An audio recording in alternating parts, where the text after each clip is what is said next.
I said that it's fine, but young children are not allowed to join the Spina. She will just have to wait a few years, and then we'll welcome her with open arms. Since she's still a child, though, she thought I was just trying to let her down gently. But how could I get her to believe that I meant what I said? In the end, I came up with an idea. I'd have a Spina uniform made and give it to her as a gift. But I got so busy and distracted in the city that I forgot to pick the uniform up. So I did forget something important after all. Don't worry, boss. I can send someone to pick it up right away. On the matter of the statue, we should still come up with a few more ideas for the design. I'll have to trouble you to source some for me. We could have just done that from the start. Yeah, you're right. They'll have some value as souvenirs at least.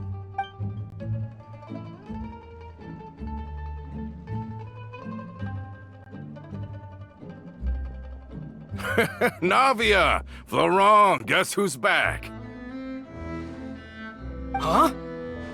But aren't you supposed to... Oh, well, if it isn't Coulter. Back already from the Fortress of Meripede? That's right.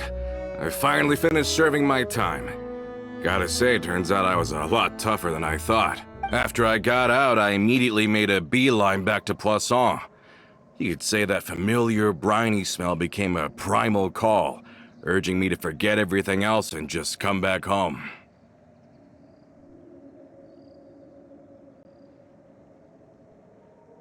You wouldn't believe how much I've missed Melissa's grilled fish. I dreamed about it every time I had to get a welfare meal down there underneath the sea.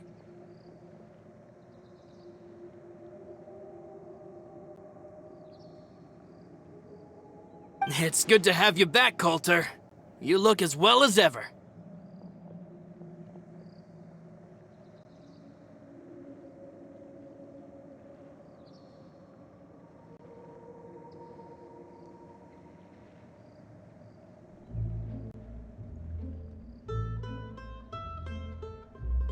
And this guy is...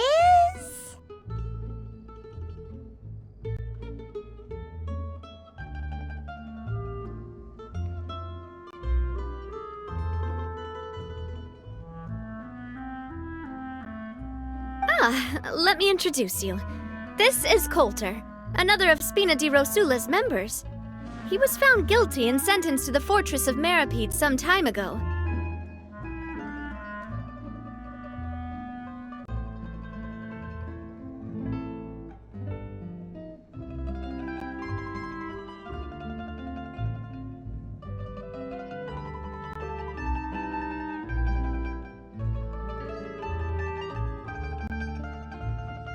But, looking at it now, it was probably another one of Marcel's plots while he worked at the Confrérie of Cabrières.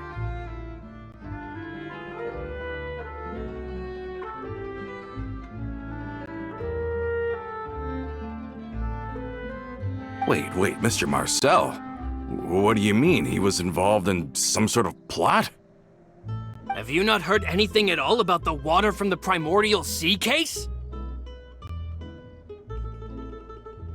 Well, I know that Fontaine got flooded, but then the water levels miraculously receded. I thought that was all there was to it and didn't care to ask for any more details. Do you mean Mr. Marcel was somehow involved with all that? Oh, looks like we'll have to explain everything from the top. That case, a lot of things have happened in Poisson since then.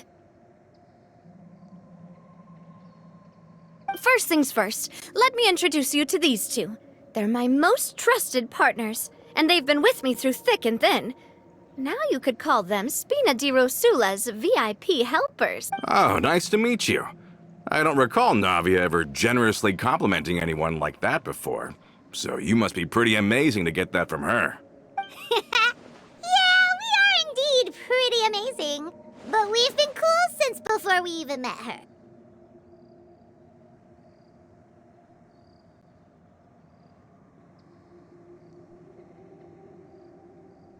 Humble again as always, I see.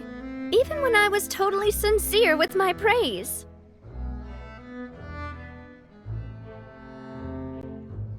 Nice, nice. Spina di Rosula always seems to attract great people.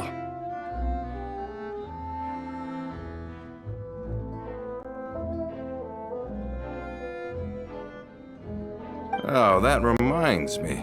Where are Malus and Silver? Aren't they always by your side? About that. Coulter, a lot of things happened while you were gone. As you can see, even Poisson isn't quite the same as how it was before you left.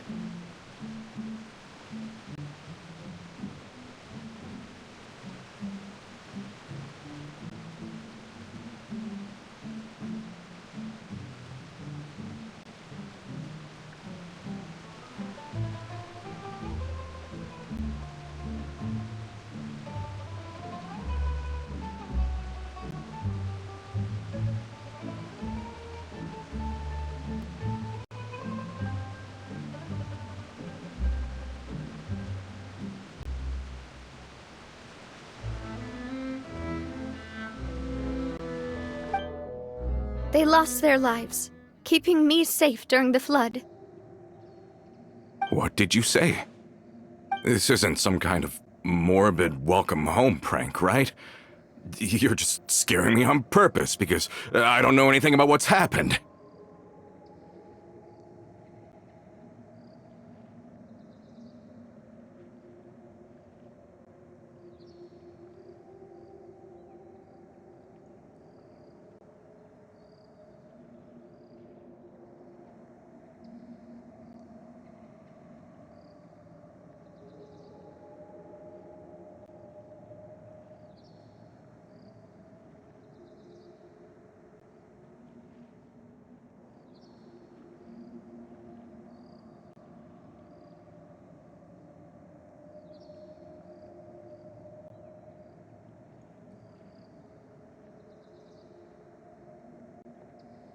I'm sorry, but it's the truth. They weren't the only people we lost either. Many others, including Melissa, also lost their lives in the disaster. Malus and Melissa, dead. They're just gone? Malus. I was planning to give him a surprise gift once I ran into him again in town. I can't believe it. Hey, keep it together. Malus and Coulter were friends for many years, and even served on many missions together during the early days of the Spina. I can understand how he feels. Let's sit down somewhere, so I can tell you everything that has happened while you were gone. Fair warning, there was a lot. Okay.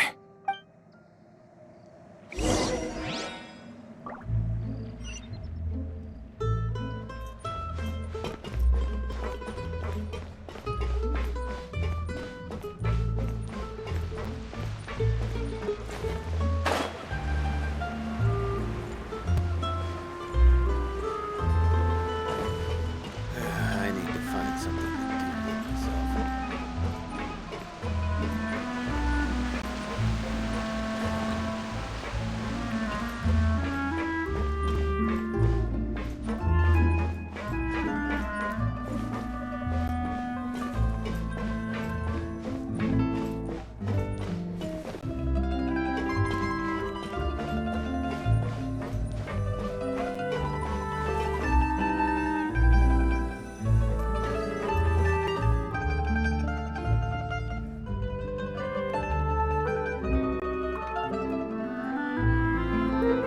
All of this, it's unbelievable.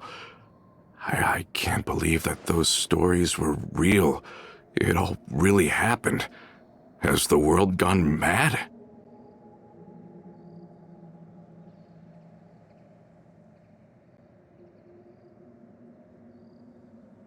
I think you and I both feel the same way about the profound tragedy of Melusa's loss. And the sheer depravity of Marcel's actions. I thought Mr. Marcel would always stand by the Spina. Everything he had, the Spina gave to him. It's unconscionable to have received all that, and yet still plot to kidnap and dissolve you for his insane research. The good news is that the Confrérie of Cabriere is no more. Gone with them too is the entire synth manufacturing and distribution network. We finally closed the curtain on that long struggle. Are you sure?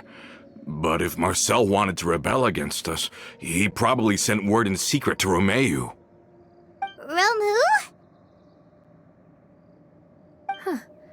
Not a name I've heard before either. Florent should remember him. You see, there was once a major internal dispute regarding funding the construction of the Aquabus lines.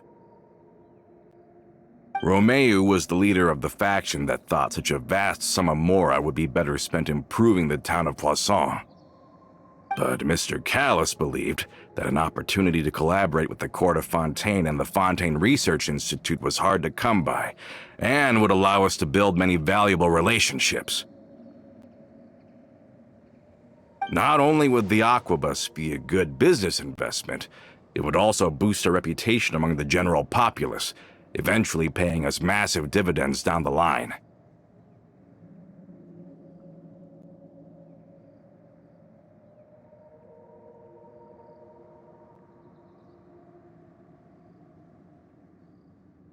But the two couldn't come to an agreement. Romeu ended up taking a lot of people with him when he left Spino di Rosula altogether, and the split was on extremely bad terms.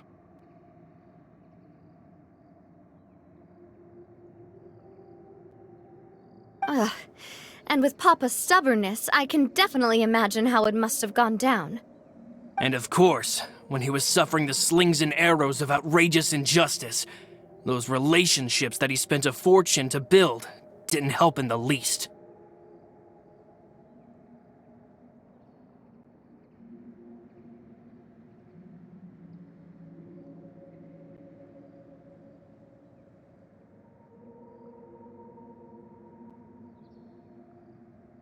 Yeah, you could say it was the price he paid for sticking to his beliefs.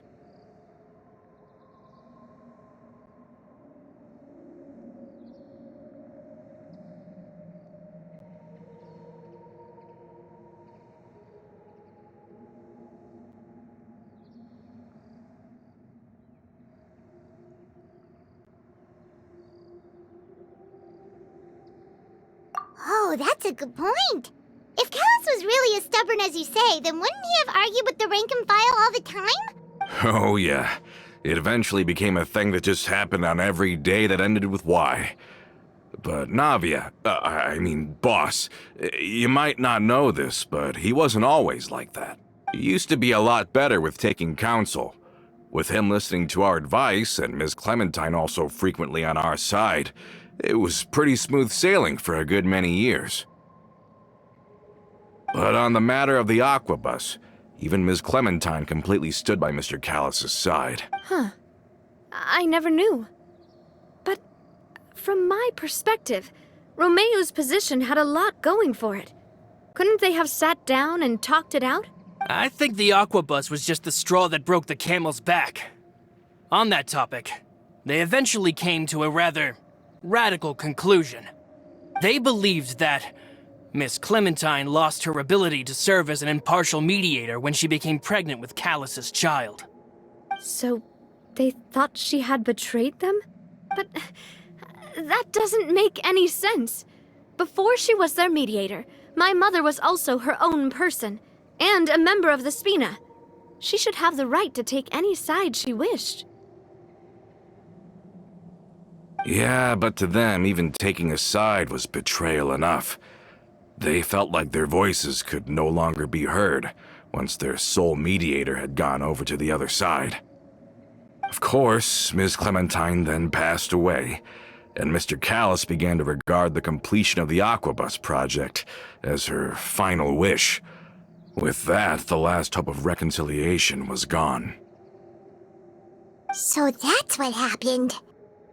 From that point on, Romeu and his people cut ties with the Spina, and never gave us any kind of professional or personal courtesy ever again.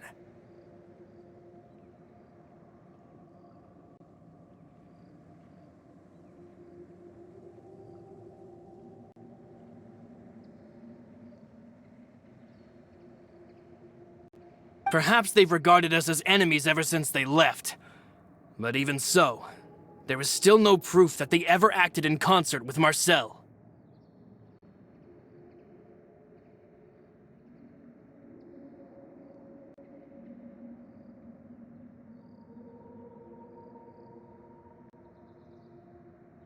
I've also heard that they aren't in a good financial position, so they've been lying low for a while. But as long as they exist, they'll continue to be a threat. I think Coulter's got a point. Both Marcel and Romeo had my father in their sights for a very long time. Even though Marcel's faction has been dissolved, we still don't know anything about Romeo's whereabouts. If they're still trying to get revenge on us, with how distracted and vulnerable we are, now— Good thinking, boss. We should keep an eye on them at all times. I'll let my men know right away. Thank you for that, Florent. And Coulter, thank you for telling me about this as well. Don't worry, it's nothing. Do you have a moment right now? How about we go out for a walk? I've heard so many incredulous things today. I'm finding it a bit hard to calm down even now. I mean, to think that I'll just never see them again. In that case, why don't we go back to the court? I can pick up Adele's uniform while we're there as well. It'll save Laurent's guys a trip. Want to come with me again, you two? You don't mind, do you, Coulter? Of course. That's fine by me. Then let's go! Paimon feels like a lot's hinging on this visit.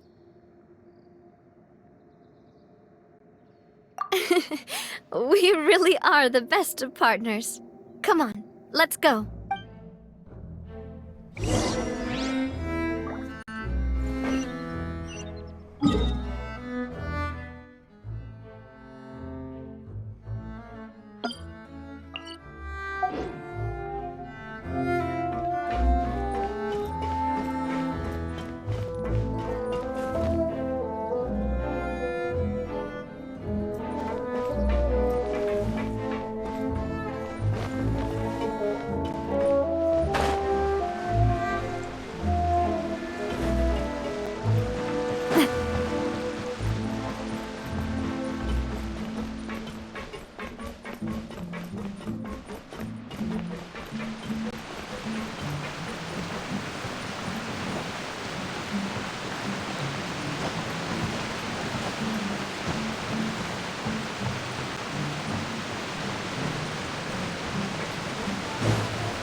Are we not taking the boat this time?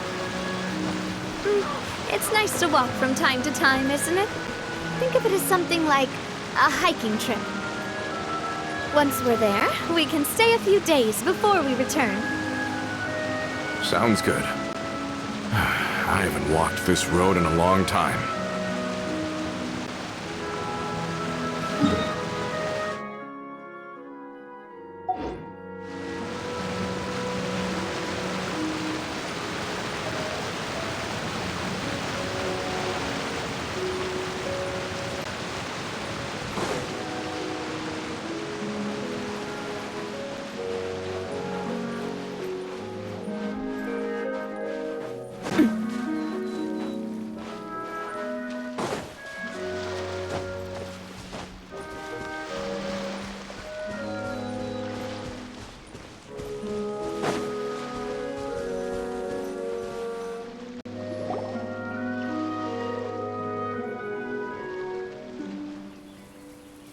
Well, we've walked far enough for now.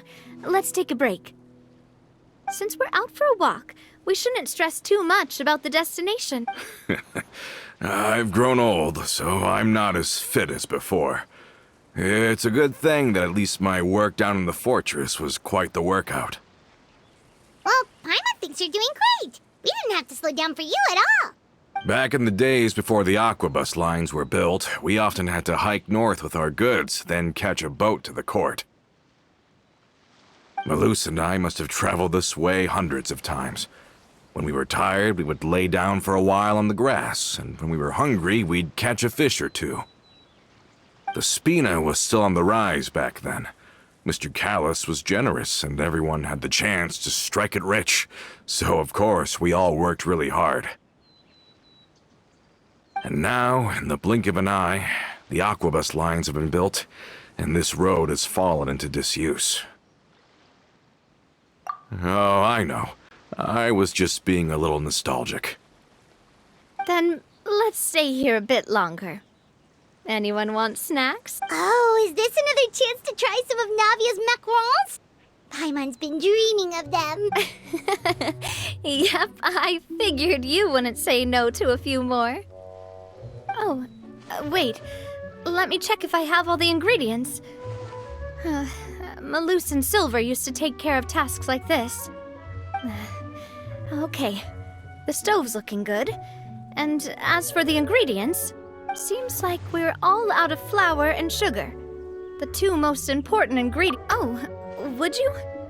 Oh, but it would be too much to ask you to go on a trip just for those. We should contribute to making the macaron too. Don't worry, we cook out in the wild all the time, so she should have some stuff on hand. Oh, that's great.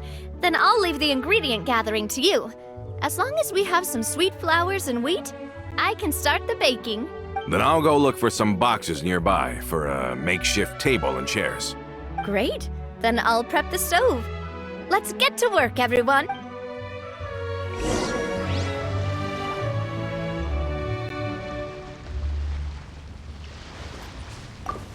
Ah, how did it go? Did you find the ingredient?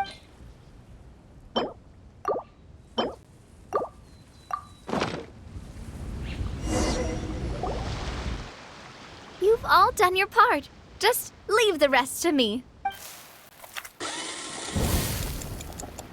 Whoa, these macarons look and taste magnificent! Your cooking is as good as ever, Navia. Boss's baking skills have always been famous. Everyone in the Spina knows how exceptionally talented she is. Oh, it's just a hobby. There's no need to praise me for it like that. Have you two seriously never considered joining us? You're so close to the boss, and she obviously trusts you with all her heart, so... I see. Is that why you have to always stay on the road? You just happened to walk in on our little reunion. It's actually been quite a while since we last spent time together. Adventurers never stay in one place for long. The name of Spina di Rosula would just tie them down. Besides, after everything we've been through together, I'm sure our hearts would remain intertwined even if we found ourselves on opposite sides of the world.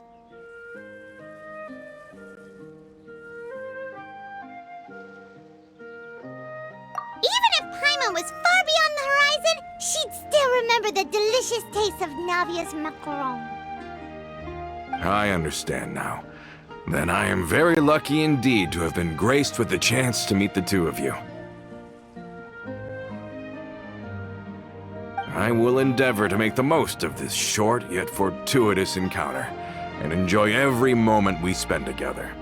We've got no wine with us, but let's still toast with water, in celebration of this moment.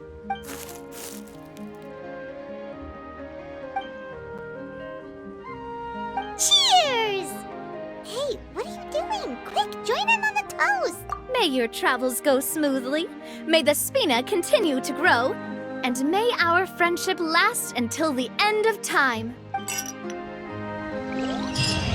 All set? Let's move out then. I asked some old acquaintances in town to make Adele's uniform, so we should be able to pick it up right away.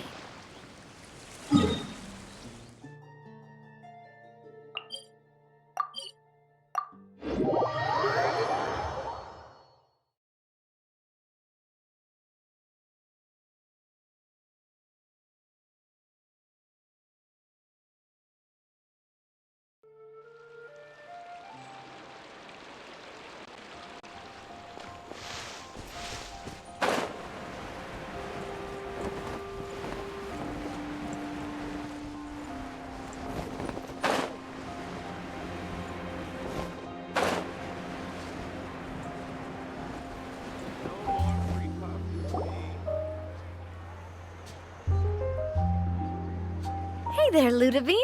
How's business lately? The Demoiselle of Spina de Rosula. I must say, your generous patronage is the one thing keeping me from going bankrupt. Nonsense. We all know what a talented businesswoman you are. No, and don't forget, she's the boss now. My mistake, my mistake. I just got so used to calling her Demoiselle. Are you here for the uniform? Yep. I forgot to drop by earlier when I was running errands around here. I didn't expect Demoiselle to come and pick it up in person. It's just a uniform after all. Any of your folks could have come instead. Navia's always liked to take even small things seriously. Hey, that's not the only reason I'm here. We mostly just needed a walk to clear our head. There are few things more uplifting than taking the first step on a new journey. Boss has got a point.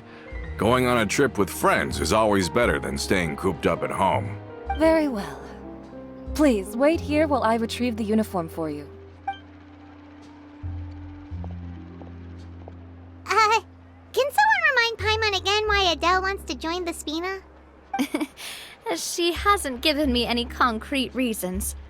All she says is that she really looks up to me. After we cleared her father's name, she became a lot more cheerful and outgoing. It's probably because she now knows for sure that her father was never a bad person. She said she used to be terrified of Papa. So, as a result, she found all the rest of the Spina super scary as well. But the Spina is very different now. She mustered up the courage to talk to me, and felt like I could really understand her.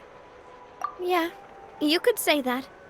By uncovering the truth about the case, I was able to give her closure at the same time. She said that she wanted to become someone like me. Someone who could lend a hand to others, instead of standing still and waiting for others to help her. From the sound of it, she'll be a wonderful addition to the Spina. I think so too. But for now, let's focus on giving her a great atmosphere to grow and thrive. She can commit to us once she's older, and can really make that decision for herself. Is something up, Traveler?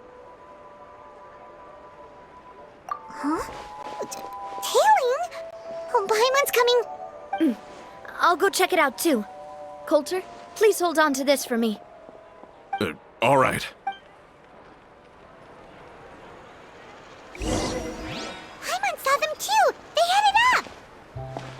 Stop right there!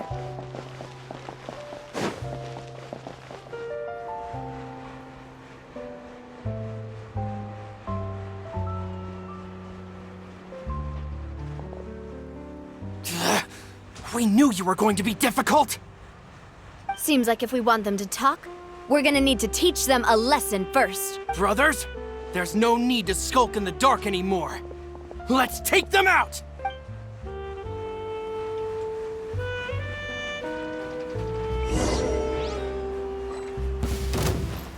This one's got your name on it! Gotcha! Coming at ya!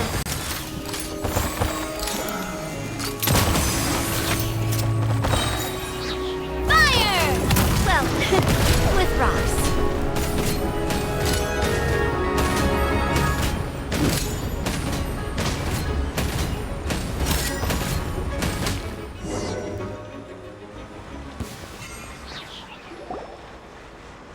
Now, talk.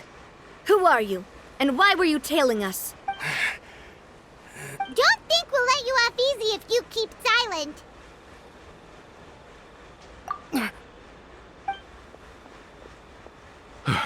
How did it go, boss? Are any of you hurt?